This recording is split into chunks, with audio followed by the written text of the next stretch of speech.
నమస్కారం.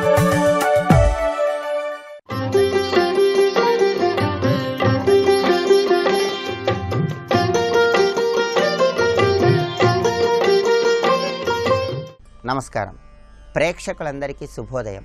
ఈనాటి శుభయోగం శీర్షికన భౌమ చతుర్థి సందర్భంగా ఎటువంటి విధి విధానాలను పాటించాలో, తద్వారా ఎలాంటి ప్రయోజనాలు సిద్ధింపజేసుకోవచ్చో పరిశీలిద్దాం. జ్యేష్ఠ మాసంలో వచ్చే శుద్ధ చవితి తిథిని భౌమ చతుర్థి అనే పేరుతో పిలుస్తారని ప్రామాణిక గ్రంథాల్లో వివరించడం జరిగింది. ఈరోజు నవగ్రహాలలో కుజుడికి ప్రీతిపాత్రమైన రోజు. రుణబాధల తీవ్రతను తగ్గింపజేసుకోవడానికి, అంతఃశత్రు బాధల నుంచి సులభంగా బయటపడటానికి, సోదర సోదరీమణులతో ఉన్నటువంటి విభేదాభిప్రాయాలను తొలగింపజేసుకోవటానికి ఈరోజు ప్రత్యేకమైన విధి విధానాలతో నవగ్రహాలలో కుజుడిని ఆరాధన చేయాలి. దీన్నే ఉమా చతుర్థి అనే పేరుతో కూడా పిలుస్తారు. ఈరోజు ఉమాదేవి స్వరూపంగా గౌరీదేవిని ఆరాధన చేయటం ద్వారా మహిళామణులు దీర్ఘ సుమంగళితత్వంతో విరాజిల్లటానికి, వివాహం కాని కన్యలు కోరుకున్న వ్యక్తిని జీవిత భాగస్వామిగా పొందటానికి ఆస్కారం ఎంతగానో ఉంది. ప్రధానంగా ఈరోజు రుణబాధల తీవ్రతను తగ్గింపజేసుకోవటానికి, అంతఃశత్రు బాధల నుంచి సులభంగా బయటపడటానికి, సోదర సోదరీమణులతో ఉన్నటువంటి విభేదాభిప్రాయాలను తొలగింపజేసుకోవటానికి మీ గృహంలో దక్షిణ దిక్కులో బియ్యపు పిండి తీసుకొని ఆ బియ్యపు పిండితో త్రిభుజాకారంలో ఒక ముగ్గు గీయాలి. అలా బియ్యపు పిండితో త్రిభుజాకారంలో ముగ్గును వేసిన తర్వాత ఆ ముగ్గు మధ్యలో ఒక మట్టి ప్రమిదను ఉంచాలి. ఆ మట్టి ప్రమిదలో నువ్వుల నూనె పోసి 3 ఒత్తులు వేసి దీపాన్ని వెలిగించాలి. అలా దీపారాధన చేసిన తర్వాత దక్షిణ దిక్కులో మీరు వెలిగించినటువంటి ఆ దీపం ముందు కూర్చొని ఆ దీపానికి నమస్కారం చేసుకొని ఓం అం అంగారకాయ నమః ఈ మంత్రాన్ని 21 సార్లు స్మరించుకోవాలి. ఓం అం అంగారకాయ నమః ఈ మంత్రాన్ని 21 సార్లు స్మరించుకొని ఆ దీపానికి నమస్కారం చేసుకున్నట్లయితే భౌమ చతుర్థి సందర్భంగా కుజుడి అనుగ్రహానికి సులభంగా పాత్రలు కావచ్చు. మీరు వెలిగించిన దీపం కనీసం అరగంట సేపు వెలిగేలాగా చూడాలి. ఇలా చేస్తే విశేషమైన శుభ ఫలితాలు కలుగుతాయి. అలాగే ఈరోజు ఎవరైనా సరే నవగ్రహ ఆలయానికి వెళ్ళి నవగ్రహ ఆలయంలో కుజుడి విగ్రహం దగ్గర ఒక ఎర్రటి వస్త్రాన్ని ఉంచడం ద్వారా లేదా ఎరుపు రంగు పుష్పాలను ఉంచడం ద్వారా కూడా భౌమ చతుర్థి సందర్భంగా కుజుడి అనుగ్రహానికి సులభంగా పాత్రలు కావచ్చు. జాతక చక్రంలో కుజదోషం ఉన్నవాళ్ళు కుజదోష తీవ్రతను తగ్గింపజేసుకోవడానికి ఈరోజు 1.25 kg కందులను ఎరుపు రంగు వస్త్రంలో కట్టి దక్షిణ దిక్కుకు తిరిగి ఎవరైనా బ్రాహ్మణుడికి దానం ఇవ్వాలి. ఇలా దానం ఇస్తే కూడా భౌమ చతుర్థి సందర్భంగా కుజుడి అనుగ్రహానికి సులభంగా పాత్రలు కావచ్చు.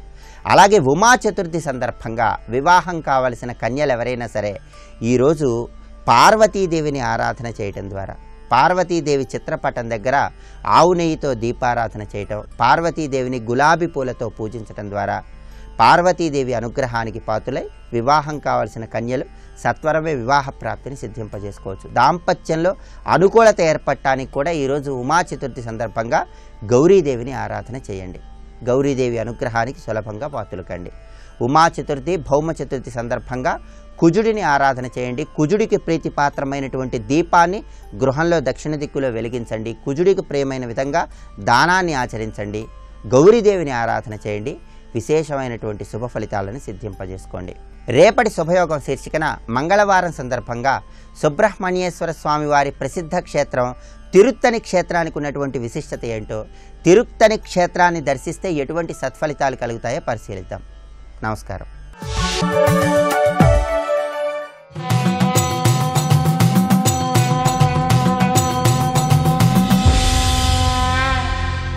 శతక సాహితీ సరస్వతికి నమస్కారం. తినకే ఆకలిపోదు నీ మహిమ భక్తిన్ కర్ణపర్వంబుగా వినకే ఆత్మవిశుద్ధి కాదు నిను హృద్వీధిన్ నిమేషంబునేన్ కనకే సౌఖ్యములేదు నీదు శుభకృన్నామావళిన్ నోరితో అనకే నీ దయరాదు ఒట్టిమొర కార్యంబేమి బాలాంబిక. ఓ బాలాంబిక, తినకే ఆకలిపోదు. ఆహార పదార్థాలను రాసులు రాసులుగా పరమాద్భుతంగా రుచికరంగా చేసి వండి వార్చినటువంటి వాటిని సూచినట్లయితే ఎవడికైనా ఆకలిపోతుందా? పోదు. అలాగే మహానుభావులు సద్గురువులు వారు దివ్య గ్రంథములను శోధించి ఆ అమ్మవారిని ఆరాధించి అణువణువున ఆమెపై భక్తిని నింపుకుని పారవస్య స్థితితో పరమాద్భుతంగా ప్రవచనాలు చెబుతుంటే వాటిని విన్నంత మాత్రాన ఈ భవబంధం అనేటువంటిది పోదు. వాటిని ఆచరించాలి. ఆ విన్నటువంటి వాటిని ఆచరిస్తేనే మనం అనుకున్నటువంటి మంచి పనులన్నీ జరుగుతాయి. మళ్ళీ జన్మ అనేటువంటిది రాకుండా ఉంటుంది. అటువంటి సాధనను చేయగలుగుతాం.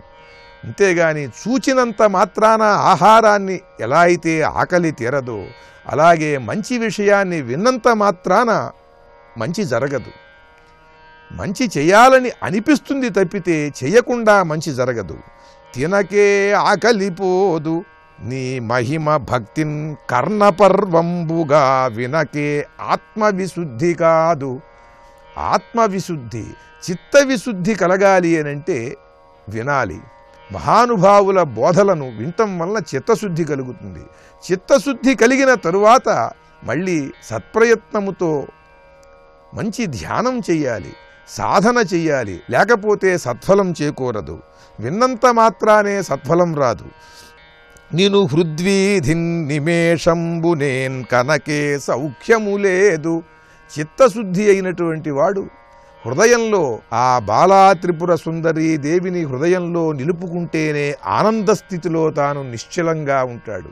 ఆవిడ్ని హృదయంలో నిలుపుకోకపోతే ఆనంద స్థితిలో ఉండటం అనేది అసాధ్యం. తాను నిన్ హృద్వీధిన్ నిమేషంబునేన్ కనకే సౌఖ్యము లేదు.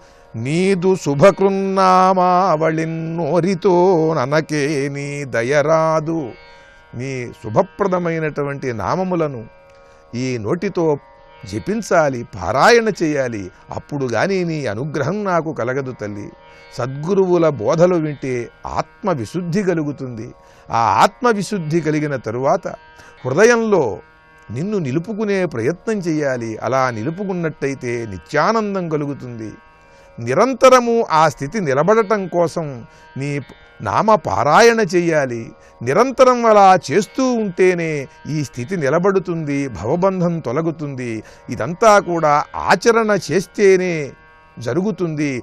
ఆ నామములకు ఉన్నటువంటి శక్తిని వినటం మాత్రమే కాకుండా హృదయంలో నిలుపుకోండి. ఆ దైవభావాన్ని నిరంతరం ఆ దైవం యొక్క నామాన్ని స్మరించండి అని భక్తులకు హెచ్చరిస్తూ అద్భుతమైన పద్యరచనతో గొప్ప శతకాన్ని అందజేసిన వైద్యవరులు, పండిత కవులు శ్రీ ఈశ్వర సత్యనారాయణ శర్మ గారి బాలాంబికా శతకంలోని మరి ఒక పద్యం గురించి రేపు ఉదయం తెలుసుకుందాం. ఓం శ్రీమాత్రే నమః.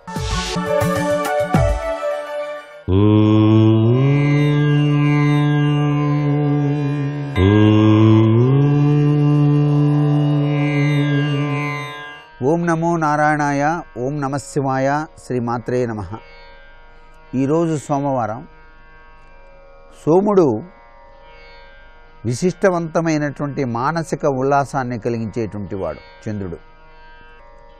ఈ సోమవార అధిపతిని మనం ఈ రోజున గనక ధ్యానం చేసినట్లయితే మానసిక శాంతి చేకూరుతుంది. అందుకే చంద్రశేఖరాష్టకం చదవాలి అన్నారు. అంతేకాకుండా సమస్త ఔషధాలకు చంద్రుడు అధిపతిగా ఉన్నాడు. మానవ మేధస్సు మీద, నాడీ మండలం మీద చంద్రుని యొక్క ప్రభావం విపరీతంగా ఉంటుంది. మానవుని సమస్త మానసిక శక్తులకు ఈ చంద్రుడే కారణంగా కూడా మనకు శాస్త్రాలు చెప్పాయి. కాబట్టి చంద్రగ్రహానికి అధిపతి లక్ష్మీదేవి అండి. అందుచేత శ్రీ సూక్తం కానీ అష్టోత్తర స్తోత్రం కానీ పారాయణ గనక సోమవారం నాడు గనక చేసినట్లయితే చాలా చక్కటి సత్ఫలితాన్ని సాధించవచ్చు. అంతేకాకుండా కొంతమంది పాలు శివపరమాత్మకు అభిషేకం చేసి వాటిని నైవేద్యంగా సమర్పిస్తూనే కొన్ని పాలు తీసి చంద్రుడికి కూడాను నైవేద్యంగా సమర్పించేటువంటి విధి విధానం ఉంది. ఆ విధంగా గనక చేసినట్లయితే మానసికమైనటువంటి ఉల్లాసం కలుగుతుంది. అంతేకాకుండా సోమవారం నాడు కనుక సూర్యోదయ వేళలో బియ్యం కొలిచి వెండి గిన్నెలో కానీ అరటి ఆకులో కానీ పోసి చంద్రుణ్ణి పూజించి బ్రాహ్మణోత్తమునికి దానం చేయటం వలన చాలా చక్కటి సత్ఫలితం కలుగుతుంది. చంద్రుడికి ప్రియమైన వరిపిండి, పెరుగు, తేనె, నెయ్యి, ఆవు పాలు, నందివర్ధన పూలు, జాజికాయలు, వెండి, ముత్యాలు, శంఖములు, అరటి ఆకులు, సీతాఫలం, కర్బూజ పండు, దోసకాయ, ఆనపకాయ, బీరకాయ, ముల్లంగి వస్తువులు కూడా సోమవారం నాడు దానం చేస్తే చాలా చక్కటి సత్ఫలితం కలిగి మానసిక శాంతి చేకూరుతుంది అని చెప్పేసి శాస్త్రం. ఇక్కడ మనం గ్రహించవలసింది ఏమిటంటే, గ్రహచార రీత్యా చంద్రుడు గనక బాగా లేకపోయినట్లయితే మానసిక అశాంతి. ఆ మానసిక అశాంతి ఉంటే ఏ పని చేయలేం కదా. మానసిక శాంతి ఉన్నప్పుడు ఉత్తేజం అదంతటా అదే వచ్చేస్తుంది.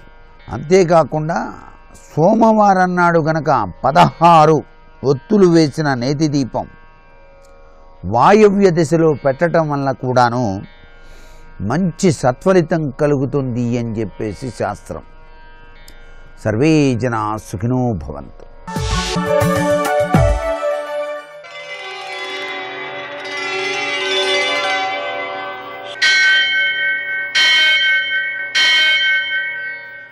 సహస్రశీరుషం దేవం విశ్వాక్షం విశ్వశంభువం విశ్వం నారాయణం దేవమక్షరం పరమం పదం విశ్వతః పరమాం నిత్యం విశ్వం నారాయణగుం హరిం విశ్వమేవేదం పురుషస్తద్విశ్వముపజీవతి పతిం విశ్వస్యాత్మేశ్వరగుం శాశ్వతగుం శివమచ్యుతం నారాయణం మహాజ్ఞేయం విశ్వాత్మానం పరాయణం.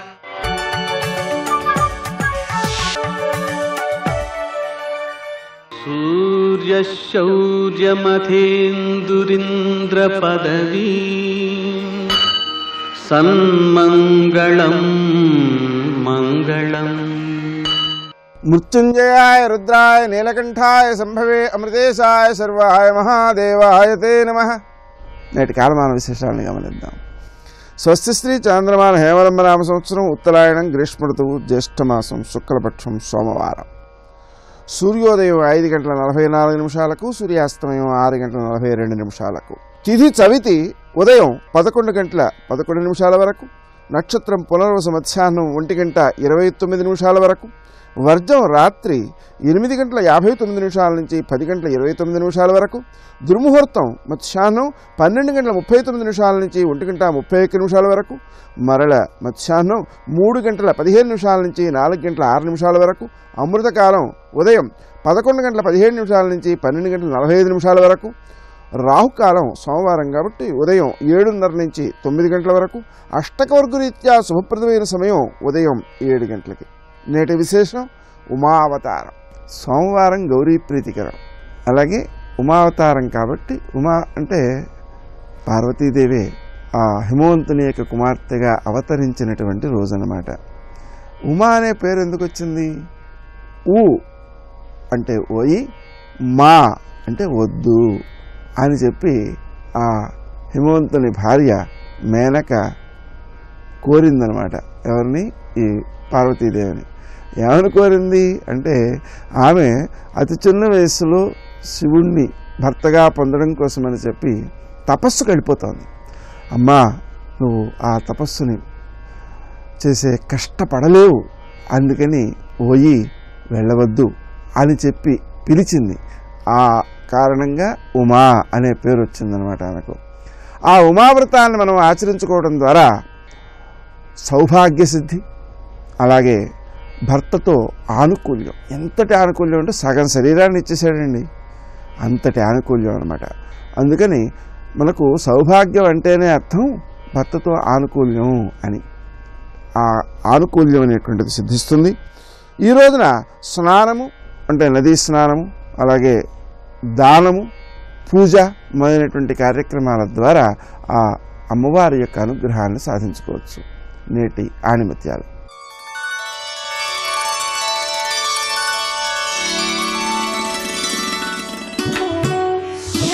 ఎవరు భగవంతుని మరచి భార్యాభర్తలను, సిరి సంపదలను, బంధుమిత్రులను గురించి నిరంతరం తలపోయినో అలాంటి వారు మానవ జన్మను వ్యర్థపరచుకుంటున్నవారే.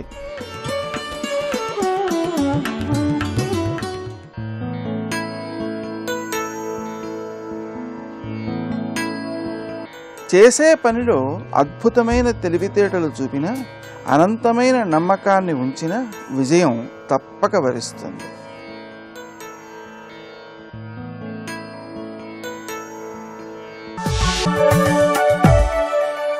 ప్రాతస్మరామి లలితావదనారవిందం బింబాధరం పృథులమౌక్తికశోభినాసం ఆకర్ణదీర్ఘనయనం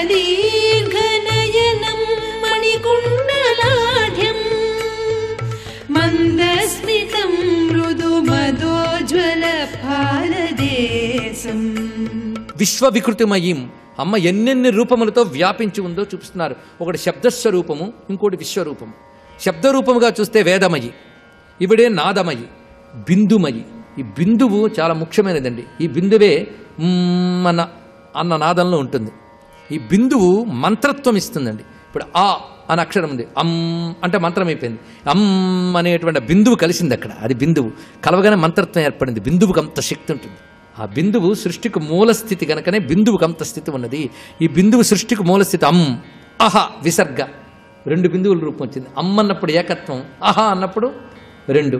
కనుక సృష్టి ఆరంభ స్థితిలో ఉన్న ఏకత్వం స్పందన రూపంలో అది బిందువు. వేదమయీం నాదమయీం బిందుమయీం పరపదోద్యత్ ఇందుమయీం. ఎంత అద్భుతమైన మాట. పరమపదమునందు ఉదయించే ఇందు మండలము అన్నారు ఇక్కడ. పరమపదమునగా సహస్రారమునందు ఇందు మండల రూపంలో ఉదయిస్తున్నది ఇది. పరపదోద్యదిందుమయం. ఈ వేదస్వరూపం, నాదస్వరూపం, బిందుస్వరూపమే మంత్రమయం, తంత్రమయం. అదే మంత్రముగా తంత్రముగా వ్యాపించి ఉన్నది. కానీ మంత్రం అంటే వేదమయమే కదా. వేదమయం కాదు, మంత్రమే కాదు. అది బిందుమయం, నాదమయం, ఆ రెండు ఉన్నది.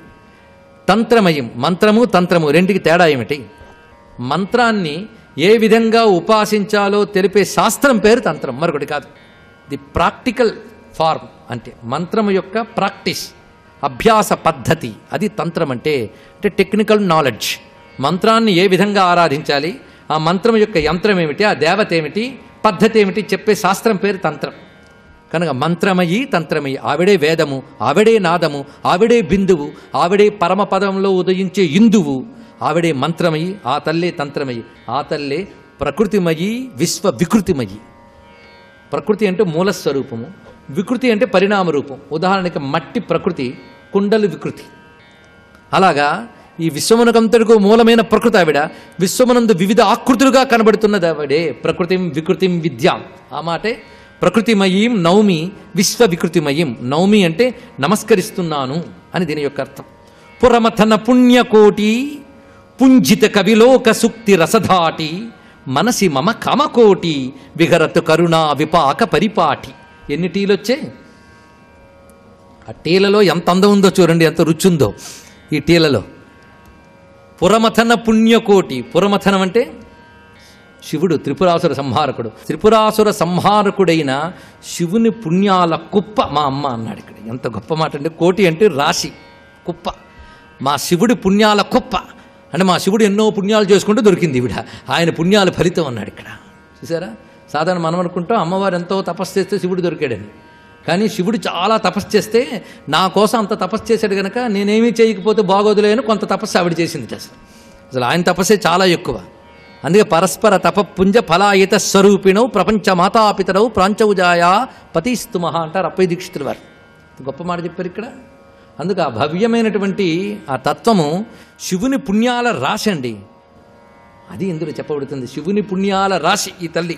అంతేకాదు పుంజిత కవిలోక సుక్తి రసధాటి అంటే కవిలోక సూక్తులు. కవులు అంటే మంత్రములని, ఋషులని రెండు అర్థములు. ఋషులు చెప్పిన వేద సూక్తముల యొక్క రసమయ వేగము యొక్క రూపం ఈవిడ అన్నారు.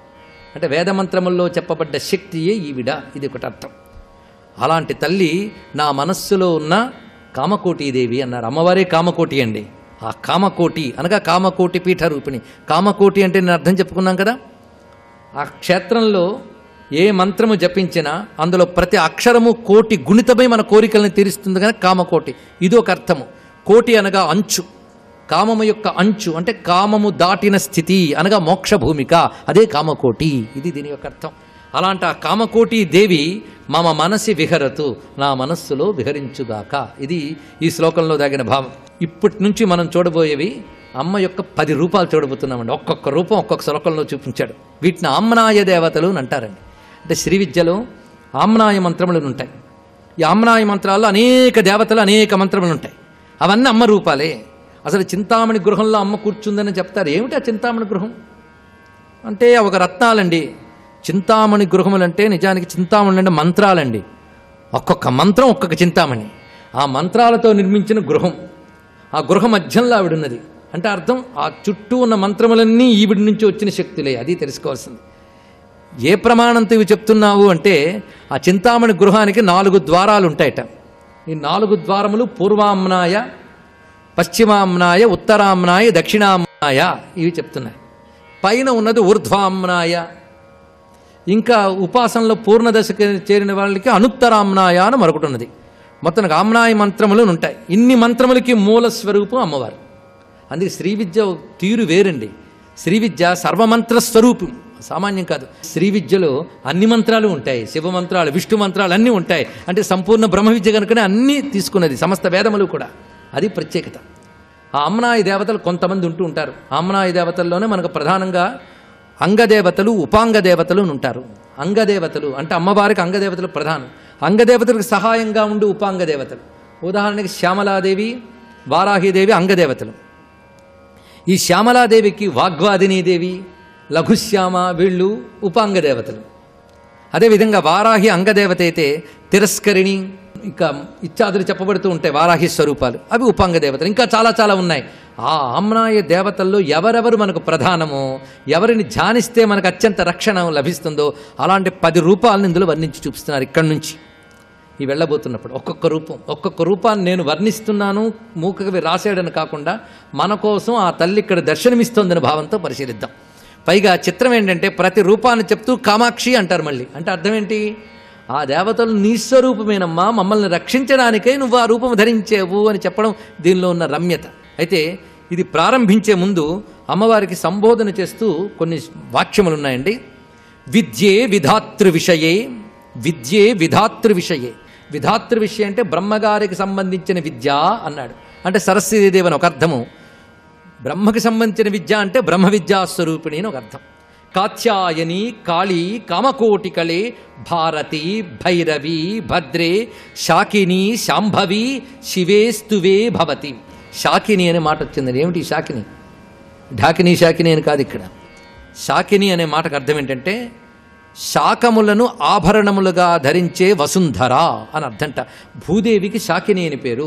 శాకములు అంటే కూరలు, పళ్ళు మొదలైనవన్నీ ధరించే భూదేవి స్వరూపం శాకిని అంటే. శాకిని, శాంభవి, శివేస్తువే భవతి అంటే ఇక్కడ చెప్పడంలో ఇన్ని నామాలు నీవే, ఇన్ని రూపాలు నువ్వే. భూరూపంలో ఉన్నవు నువ్వే, భారతీయ రూపంలో తెలివి తల్లిగా ఉన్న దానవ నువ్వే కాళీదేవివి అంటూ వివిధ రూపములు చెప్తూ మాలిని, మహేశ, చాలిని, కాంచీ, ఖేలిని, విపక్షకాలిని తే, శూలిని, విద్రుమశాలిని, నతజన పాలిని, కపాలిని నమోస్తు. ఇందులో లిని అనే అందం చక్కగా చూపించారు. మాలిని, మహేశ, చాలిని, కాంచీ, ఖేలిని, విపక్ష కాళిని. ఈ మాటల్లో అందం చూడండి. మాలిని, మాలిని అంటే మాలలు ధరించిన తల్లి అని చాలామంది రాశారు. తప్పేమీ లేదు. ఎందుకంటే కేవలం భాష, పదము, అర్థము చూస్తే ఇంతే అర్థం. మాలలు ధరించిన తల్లి. ఎన్ని మాలలు ధరించిందో! సువర్ణ రజతస్రజాం, బంగారము మొదలైన పుణ్య ధాతువులతోనూ, రత్నాలతోనూ, కుసుమాలతోనూ కూడిన మాలలు ధరించింది కనుక మాలిని. అంతేనే దీని అర్థం. అమ్మవారి యొక్క ఉపాసనా శాస్త్రంలో శ్రీమన్ మాలిని మంత్రరాజ సహితం వందే గురోర్మండలం అంటారు. గురుమండల రూపిణి అంటే ఇదండి అర్థం. మాలిని మంత్రరాజ రూపముతో ఉన్న గురుమండల స్వరూపిణి అన్నారు. అది అర్థమైతే కానీ ఇక్కడ మాలిని అర్థం కాదు. ఇక్కడ అందుకు మాలిని అనగా ఏమిటో కాదు, అకారాది క్షకారాంత వర్ణముల వరుస, అది మాల. ఆ వర్ణమాలా రూపముగా ఉన్నది మాలిని, ఇది అర్థం. వర్ణమాలా రూపముతో ఉన్న మాలిని మహేష చాలిని, శివుణ్ణి కదిలించేదానా, ఇది దీని యొక్క అర్థం. చాలనం అంటే కదిలించేట, శివుని కదిలించే తల్లిట. ఆయన స్థాను వండి, ఆయనకి ఏం కదలిక లేదు, నిర్వికారుడు ఆయన. ఈ అఖండ మాయాశక్తి అనే రూపము ఈ తల్లి వల్లనే ఆయన కదులుతున్న వాని వలే కనబడుతూ ఉంటాడు. కానీ మహేష చాలిని ఈశ్వరునికి ప్రేరణ కలిగించున్నది, ఇది దీని యొక్క అర్థం. శివునికి ప్రేరణ కలిగించే తల్లి ఈవిడ. ప్రేరణ లేకపోతే ఏమీ చేయలేడు ఆయన. అందుకు ఈవిడే అన్నిటికీ కారణం. శివశక్త్యాయుక్తో యది భవతి శక్త ప్రభవతి నచేదేవం దేవో నఖలు కుశల స్పందితుమపి. శివుని స్పందింపజేసే శక్తి కనుకనే మహేష చాలిని. అలాంటి మాలిని మహేష చాలిని ఆడుకుంటుందిటండి. పిల్ల కదండి, చిన్నపిల్ల ఆడుకుంటుంది. అంతేకాదు ఈవిడ పనే ఆట. ఈవిడ ఆటలే సృష్టి స్థితులు అయ్యాలి. మరొకటి ఏముంది, ఎక్కడ కూర్చుని ఆడుతోంది? ప్లే గ్రౌండు కాంచీఖేలిని, కాంచీపురంలో కూర్చుని ఆడుకుంటున్న తల్లి. ఈ ఆట విపక్ష కాళిని. విపక్షము అంటే శత్రువులు, శత్రువుల పాలిటే కాళీ రూపంతో ఉందిట, అంటే వాళ్ళని సంహారం చేస్తున్నది, శత్రు సంహారణి. శూలిని విద్రుమశాలిని. శూలిని అంటే శూలము ధరించి ఉన్న తల్లి. విద్రుమశాలిని, విద్రుమ అంటే పగడం, పగడము వంటి ఎర్రని కాంతులతో ఉన్నది. ఆ శూలము ధరించి విపక్షకాలినిగా ఉన్నటువంటి శూలిని. నిజానికి ఇక్కడ ఉన్న తల్లి శూలిని దుర్గా అనబడే మంత్ర స్వరూపాన్ని ఇక్కడ ఆవిష్కరించారు. స్వస్తి. అదివో అల్లదివో శ్రీహరివాసము 10,000 శేషుల పడగలమయము. అదివో అల్లదివో శ్రీహరివాసము. వెంకటేశ్వరుడి గురించి చెప్తూ ఓ మాట అంటారు, గోవిందనామముల్ గొంతెత్తు పాడుచు కొండెక్కు భక్తుల గుంపులొకట. తల తీసి ఇత్తుమా ఇలవేలు పంచును తల వెంట్రుకలనిచ్చు ధన్యులొకట. స్వామిని దర్శించి సంతోషమాగక పరవశులకు పుణ్య పురుషులొకట. భక్తి ప్రసాదంబు కన్నుల కద్దుకొని పరవశమునందు భక్తుల గుంపులొకట. ఏది ఎయ్యడ విన్నను స్వామి మాటే, ఏది ఎచ్చట చూసిన స్వామి కొరకే. సకల హృదయాల ఉండెడి స్వామి ఒకడే, స్వామి నటించుచుండు ఈ శైలమందు అంటారు. ఆబాల గోపాలం ఎవరిని చూడండి. చిత్రం ఏమిటంటే అక్కడికి వెళ్ళి వెంకటేశ్వర అనేవాడు ఎవడు మీకు కనబడ్డాడు. గోవిందా గోవింద గోవిందా గోవింద అదే నామం. ఎవడి నోట విన్నా గోవిందే. ఏమీ అన్ని నామాలు ఉండగా గోవిందనామమే ఎందుకు పట్టుకోవాలి అంటే, గోవిందనామాన్ని మిగిలిన నామాలలా పరమేశ్వరుడు పొందలేదు. ఆయన 7 రాత్రులు 7 పవళ్ళు కష్టపడి సంపాదించుకున్నాడు ఆ నామాన్ని. భాగవతంలో దశమస్కందంలో అదొక అద్భుతమైనటువంటి ఘట్టం. గోవింద పట్టాభిషేకము అని ఏదో ఇంద్రుడికి యాగం చేస్తుండేవారు నందవ్రజంలో ఉండేటటువంటి గోపాల బాలురు.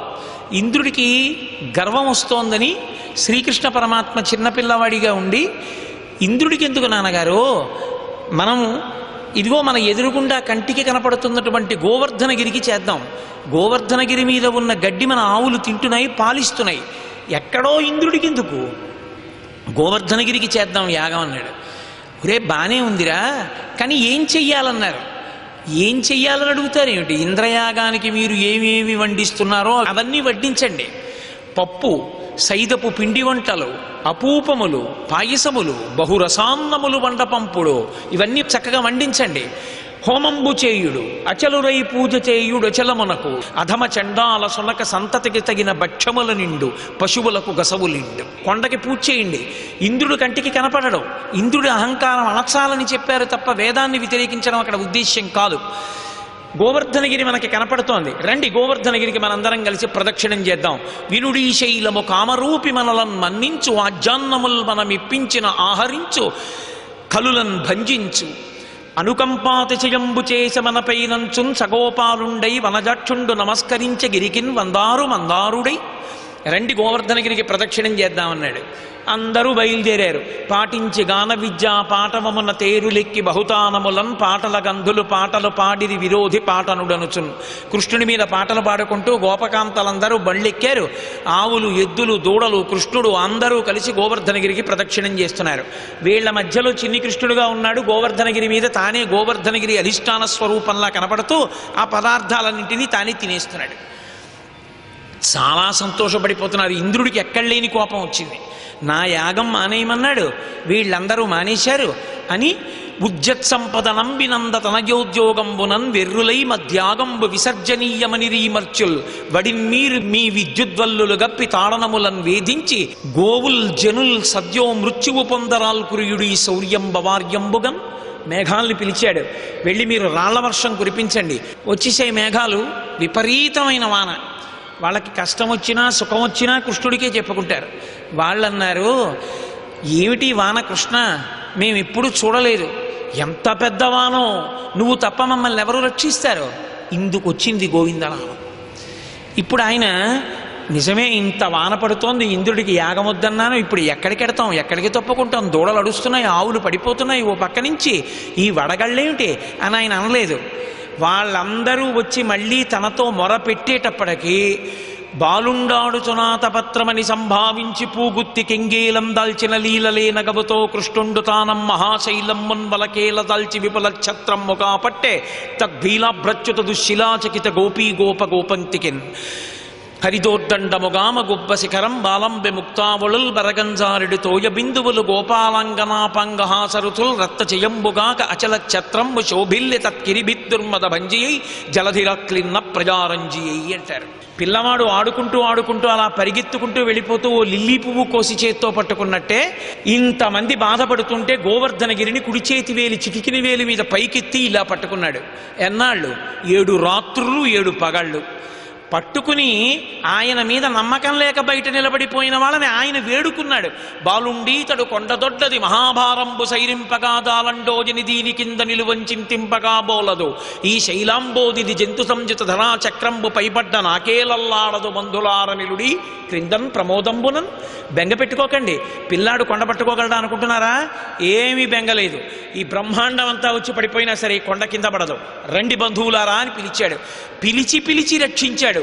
7 రాత్రులు 7 పగళ్ళు. గోవిందనామాన్ని నమ్ముకున్న వాడికి బతికున్నన్నాళ్ళు రక్షణ ఉంటుంది. అందుకని అందరూ కొండ కింద చేరారు. అప్పుడు బుద్ధొచ్చింది ఇంద్రుడికి. వాన ఆపాడు.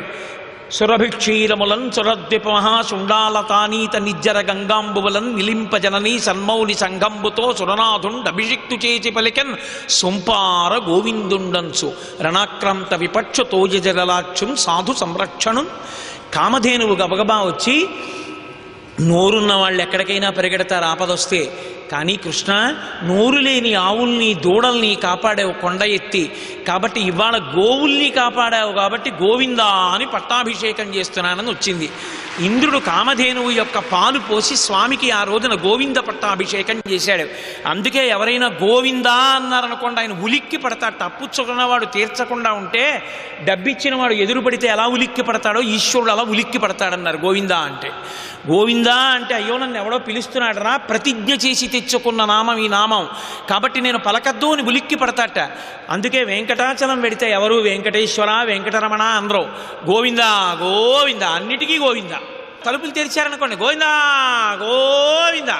ఆ పిలిచేటటువంటి నామంలో ఉన్నటువంటి ఆ స్థితిని బట్టి ఆ పలుకుతున్నటువంటి తీరు బట్టి అక్కడ ఏం జరుగుతోందో మీరు కనిపెట్టేయచ్చు. అందుకే గోవిందనామం అంత పెనవేసుకుపోయింది. పసిపిల్లలు పుడితే వాళ్ళతో ఇలా 2 చేతులు పెట్టించి గోవిందా గోవిందా అని జోద పెట్టిస్తారు. ఏదైనా భోజనాలు జరుగుతుంటే భోజన ప్రారంభకాలే గోవిందనామస్మరణే గోవిందా గోవింద, భోజన మధ్యకాలే గోవిందనామస్మరణే గోవిందా గోవింద, భోజనానంతకాలే గోవిందా గోవింద. సర్వం శ్రీ ఉమామహేశ్వర పరబ్రహ్మార్పణమస్తు. స్వస్తి.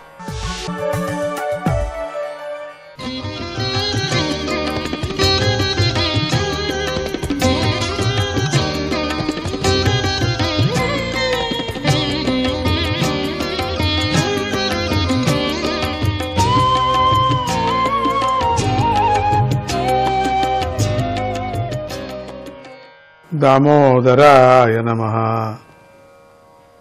విశ్రవస మహర్షి ఇడబిడను వివాహం చేసుకున్నాడు. ఆయన గొప్పవాడు, యోగులలో శ్రేష్ఠుడు. తన తండ్రి అయిన పులస్త్యుడి నుండి ఇహపరలోకాలను అందించే గొప్ప విద్యను గ్రహించాడు. ఆ విశ్రవసుడికి ఇడబిడ యందు కుబేరుడు జన్మించాడు. ఇక తృణబిందువు మహారాజుకు విశాలుడు, శూన్యబంధువు, ధూమ్రకేతు అనే పుత్రులు జన్మించారు. వారిలో విశాలుడి ద్వారా వంశం విస్తరించింది.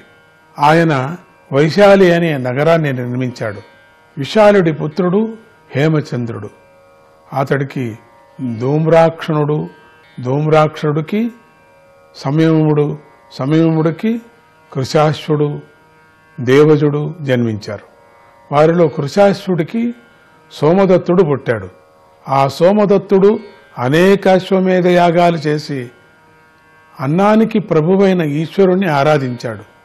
తర్వాత యోగి పుంగవులైన నారదుడు మొదలైన మహర్షులను ఆశ్రయించి గొప్పదైన మోక్షాన్ని పొందాడు.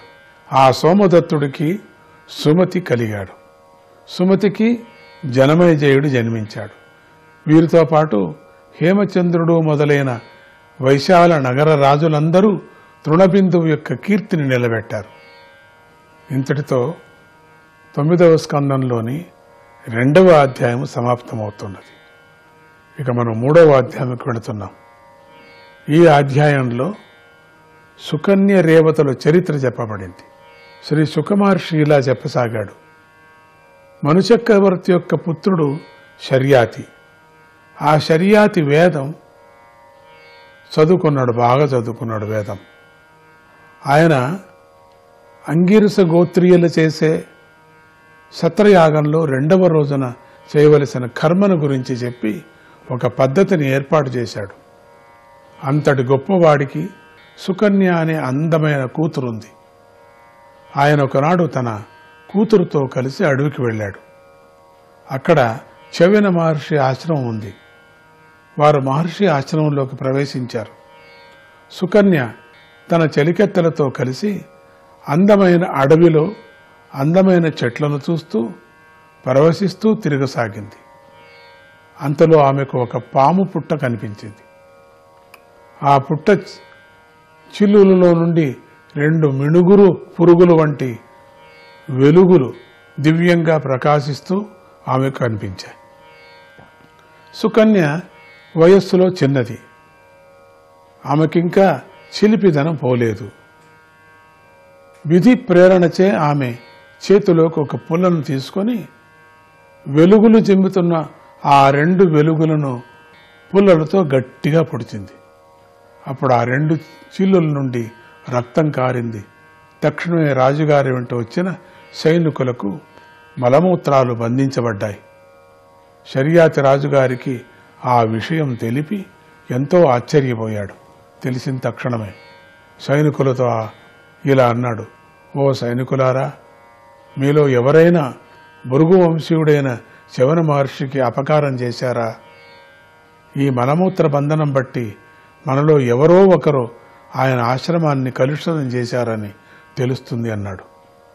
వెంటనే ఎంతగానో భయపడిన సుకన్య తండ్రితో ఇలా అన్నది. తండ్రి, నేను ఒక పని చేశాను.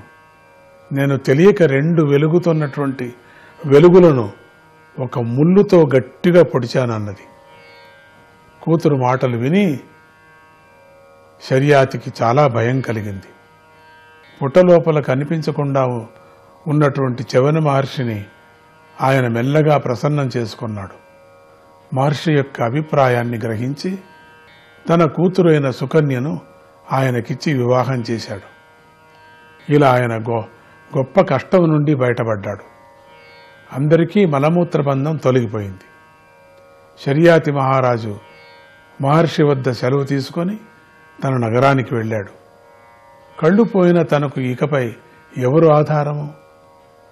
తానొక్కడే ఏ విధంగా నిత్యకృత్యాలు చేసుకోగలను అని చవనుడు సందేహించాడు. అది తెలుసుకొని శర్యాతి తన కూతుర్నిచ్చి వివాహం చేశాడు.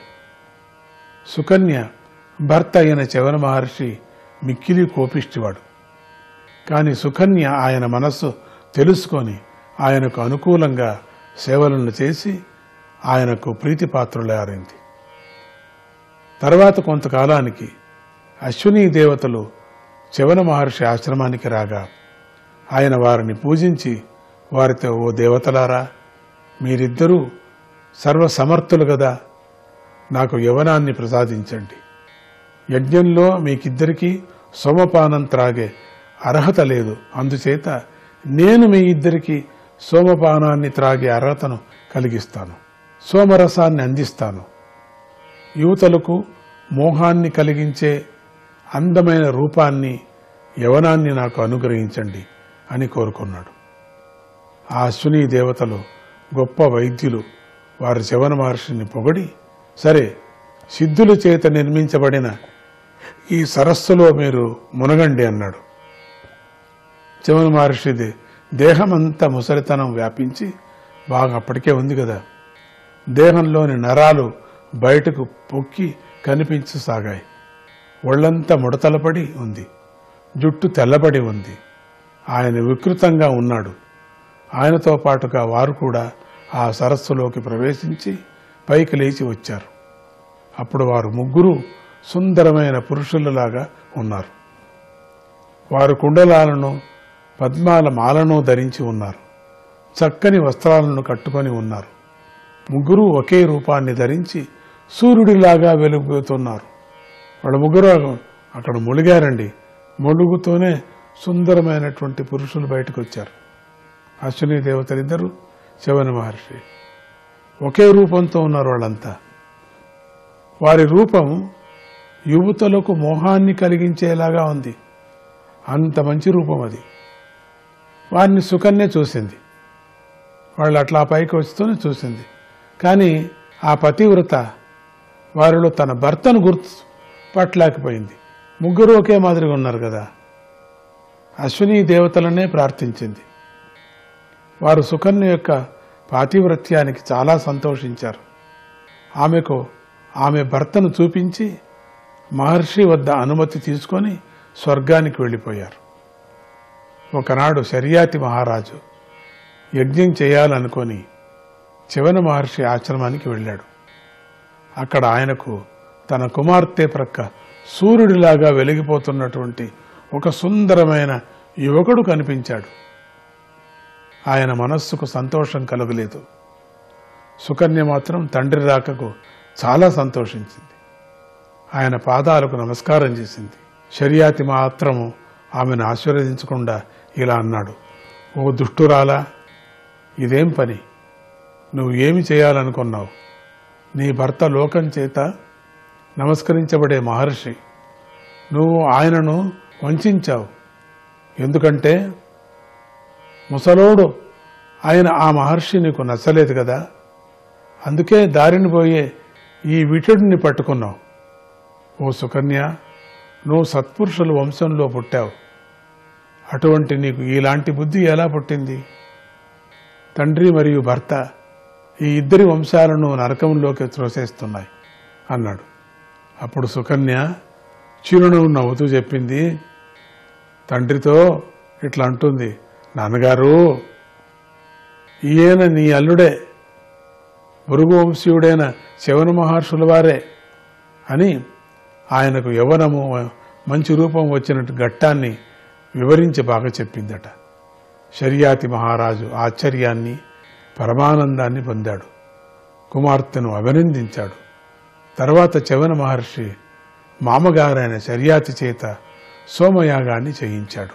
దానిలో మహర్షి తన తేజస్సుతో సోమరస పాత్రను గ్రహించాడు. సోమయాగంలో భాగం లేని అశ్విని దేవతలకు ఆ భాగాన్ని కల్పించాడు. అది చూసి సహనం లేని ఇంద్రుడికి వెంటనే కోపం వచ్చింది. గోవిందాయ నమః.